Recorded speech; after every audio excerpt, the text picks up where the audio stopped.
Adapun daerah pengamatan terbagi menjadi 3. Yang pertama, daerah atas atau pasang tertinggi yang disebut dengan high intertidal zone.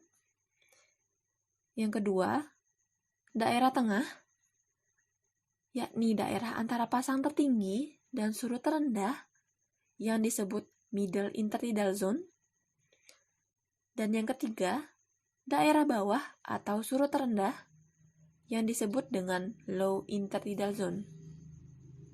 Adapun alat yang digunakan dalam praktikum kali ini ada skop kecil, scoop net dan ayakan atau saringan santan kelapa, kantong plastik untuk tempat spesimen, buku catatan, clipboard, penggaris,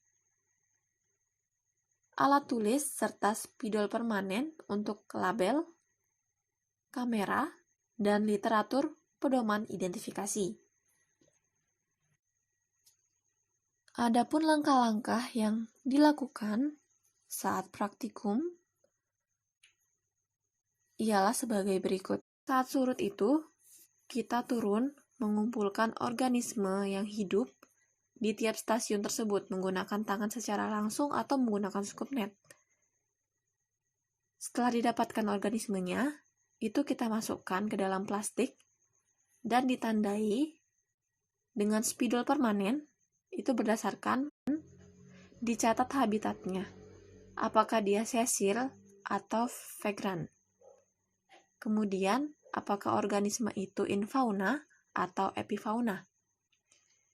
Jadi, untuk menyelidiki organisme infauna, itu digunakan skop kecil untuk menggali kurang lebih 10-20 cm. Kemudian, hasil galian itu kita taruh di media ayak, kemudian disaring, sehingga nanti organisme yang tersaring itu kita masukkan ke dalam kantong plastik yang telah diberi label yang akan nanti kita identifikasi. Jadi untuk pengumpulan setiap organisme ini itu hanya satu saja untuk setiap jenisnya. Setelah pengumpulan tersebut, kita memfoto organisme, terutama yang punya karakteristik khusus sebagai bahan identifikasi mandiri. Jadi persyaratan fotonya itu adalah memakai latar belakang berwarna putih yang dijepit atau ditempel pada clipboard. Jadi adik-adik bisa menggunakan kertas HVS. Kemudian di sisinya disandingkan penggaris sebagai gambaran skala. Setelah itu, dilakukan analisa sampel. Jadi hasil foto yang tadi itu digunakan sebagai panduan identifikasi mandiri melalui literatur online.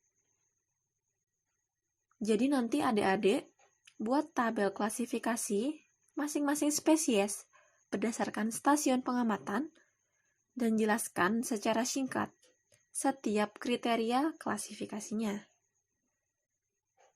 Kemudian, setelah itu dilakukan analisis data.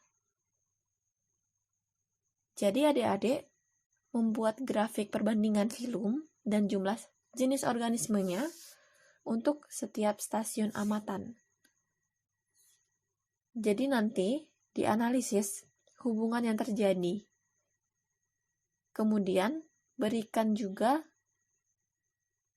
penjelasan mengenai jenis habitat, apakah dia pantai berpasir, berbatu, atau berlumpur, kemudian apakah organisme yang tertangkap tadi itu epifauna atau infauna, dan pergerakannya sesil atau vagrant, dan hal-hal lain yang dapat mendukung pembahasan adik-adik.